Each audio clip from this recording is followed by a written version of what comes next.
नमस्कार, मैं हूं आपके साथ मयंक। तो देखिए, आज जो तस्वीरें गज़ा से देखने को मिल रही हैं, आज जो तस्वीरें इज़राइल से देखने को मिल रही हैं, ये करीब 2 साल बाद ये तस्वीरें आज सबके सामने हैं। और हमास ने सभी बंधकों को छोड़ दिया है जो वापस इज़राइल पहुंच चुके हैं। और उसी तरह से 1700 से ज़्यादा डिटेनीज़ जो हैं, जो इज़राइल के अलग-अलग जेलों में थे, उनको भी छोड़ना शुरू हो गया है और वो गज़ा पहुंचने लगे हैं। और 250 फ़िलिस्तीनी जो हैं प्रिजनर्स थे, उनको भी इज़राइल ने रिहा कर दिया है और अब ये धीरे-धीरे गज़ा पहुंच रहे हैं। जो तस्वीरें देखी हमने गज़ा से देखी, जो तस्वीरें सामने आई, वहाँ पे लोग अपनों से मिलकर बेहद खुश दिखाई दिए। देखिए, गज़ा में जिस तरह से हमले हुए पिछले 2 सालों में 70,000 से ज़्यादा लोग मारे गए, ये ऑफिशियल रिकॉर्ड है। एक्चुअल में तो कहा जाता है कि लाखों लोगों की वहाँ मौत हुई है। लाख तकलीफ़ें फ़िलिस्तीनियों ने सही, छोटे-छोटे बच्चों ने, महिलाओं ने, लोगों ने ज़बरदस्त जो है तकलीफ़ें झेलने के बाद आखिर वो डटे रहे। और आज अल्लाहू अकबर के नारे लग रहे हैं गज़ा में, फ़िलिस्तीन ज़िंदाबाद के नारे लग रहे हैं। और आज ये बात साबित हुई कि गज़ा फ़िलिस्तीनियों का है और वहाँ फ़िलिस्तीन ही रहेंगे। जो उन्हें वहाँ से हटाने की कोशिश थी, वो आज फ़ेल हो गई। गज़ा पर कब्ज़ा करने की जो कोशिश थी, वो आज फ़ेल हो गई। ये कहना है फ़िलिस्तीनियों का, ये कहना है गज़ा में रहने वाले हर शख्स का। और आज देखिए, जब ये प्रिजनर्स जो छोड़े गए इज़राइल से, जैसे ही वो गज़ा पहुँचना शुरू हुए, पूरे गज़ा में आज अल्लाहू अकबर के नारे और खुशी की बात थी। बहुत तकलीफ़ देखी गज़ा ने, लेकिन आखिरी में जीत सच की हुई। इस तरह की बातें वहाँ पे कही जा रही हैं।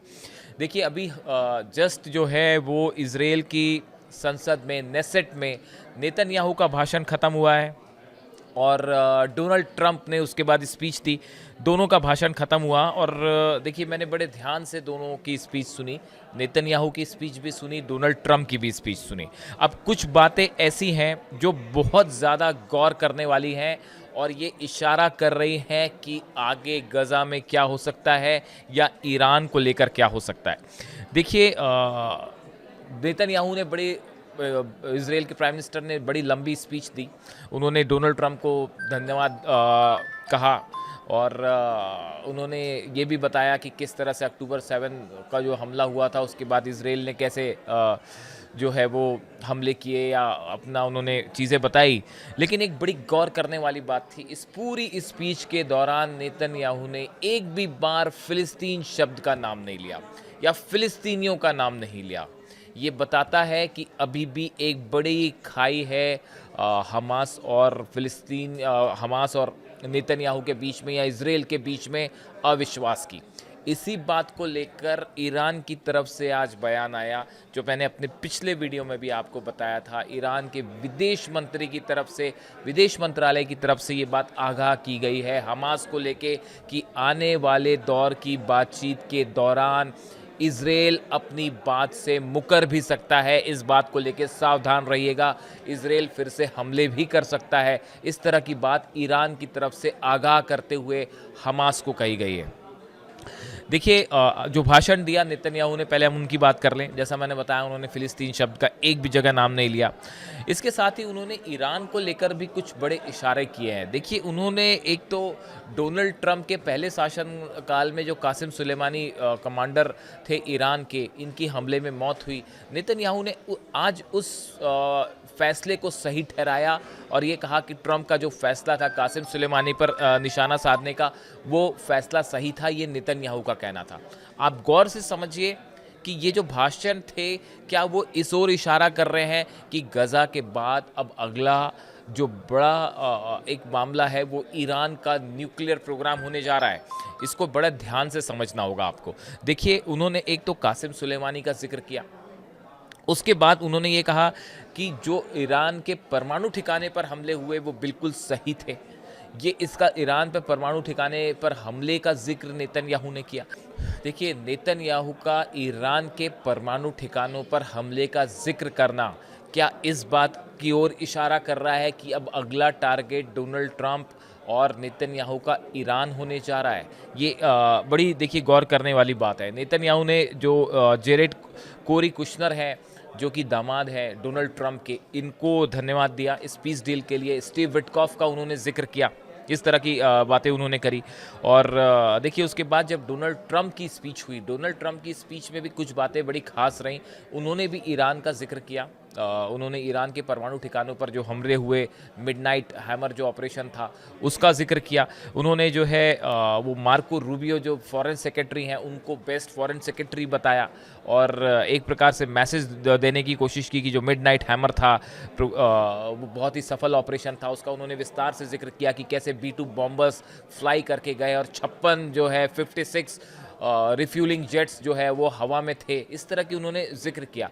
अब देखिए ये जो पूरी बातें हुई जिस तरह से, वो एक बात तो साफ इशारा दे रही है कि अगली जो बड़ी चर्चा का मुद्दा इस गज़ा के बाद होने वाला है वो ईरान होने जा रहा है और ये बात शायद ईरान भी इस बात को समझ रहा है। देखिए कल जो है वो इजिप्ट में गज़ा को लेकर एक बड़ी समिट हो रही है जिसमें कई देश के राष्ट्रपति शामिल होंगे। डोनाल्ड ट्रंप खुद जा रहे हैं। पहले नेतन्याहू मना कर रहे थे वहाँ जाने के लिए, लेकिन अभी खबर आई है कि नेतन्याहू भी उसमें शामिल होंगे। हालांकि ईरान उसमें शामिल नहीं हो रहा है, हमास के रिप्रेजेंटेटिव उसमें शामिल नहीं हो रहे हैं, लेकिन महमूद अब्बास जो पैलेस्टीनियन अथॉरिटी है उनके प्रेसिडेंट जो हैं वो उसमें शामिल हो रहे हैं। इसके अलावा कई देश के, अरब लीग के कई सारे देश हैं, उनके प्रेसिडेंट और जो राष्ट्राध्यक्ष हैं वो उसमें शामिल होने जा रहे हैं।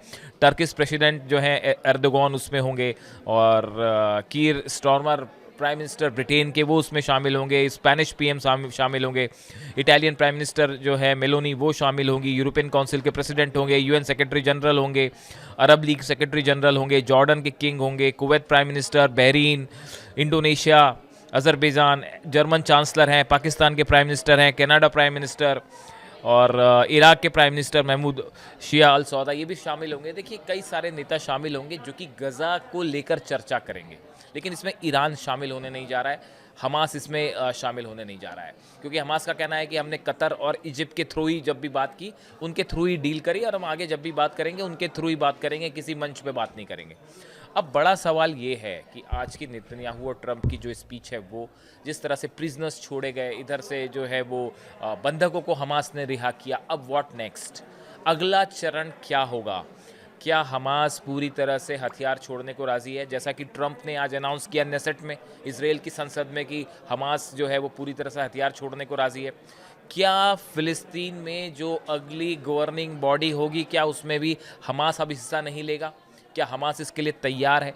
जितने टनल्स हैं उनका क्या होगा? जो हथियार है हमास के पास उनका क्या होगा? ये वो तमाम सवाल हैं जो एक बड़ा डेडलॉक खड़ा कर सकते हैं।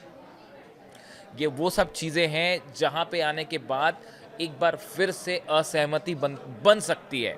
इसकी कोई साफ चीज़ नहीं है, लेकिन बड़े सारे एक्सपर्ट ये कह रहे हैं कि एक बार फिर से एक डेडलॉक की सिचुएशन बन सकती है और इसको कैसे सॉल्व किया जाए इसको लेकर अभी कोई बड़ा प्लान सामने नहीं है।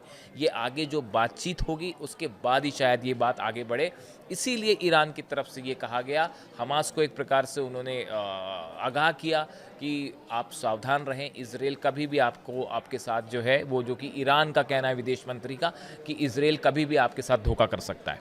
अब इन हालात में देखिए आज की जो दोनों जो स्पीच थी उस स्पीच में ईरान का जितना ज़्यादा जिक्र हुआ है उसके बाद ये कई सारे विदेश नीति के एक्सपर्ट ये बता रहे हैं कि अब अगला नंबर ईरान का न्यूक्लियर प्रोग्राम होगा। अब वहाँ डील होती है, किसी प्रकार की डील लेने की कोशिश होगी ईरान के साथ, और या फिर से हम एक बार स्ट्राइक देखेंगे ईरान में।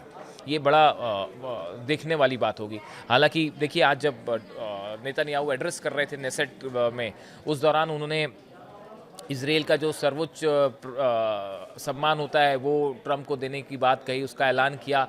साथ में उन्होंने नोबेल प्राइज़ का भी जिक्र किया कि नोबेल प्राइज़ जो है वो इस बार नहीं मिला लेकिन शायद अगली बार मिल जाए। इस तरह की बात नेतन्याहू ने कही।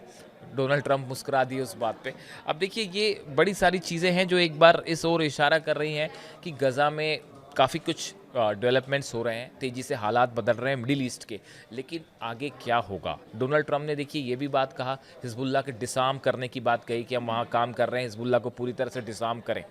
नेतन्याहू ने हुतीस का भी जिक्र किया है, देखिए ईरान का भी जिक्र हुआ। यानी ये कुल मिला के मिडिल ईस्ट में अभी भी हालात बेहतर हो रहे हैं, इसमें कोई शक नहीं है।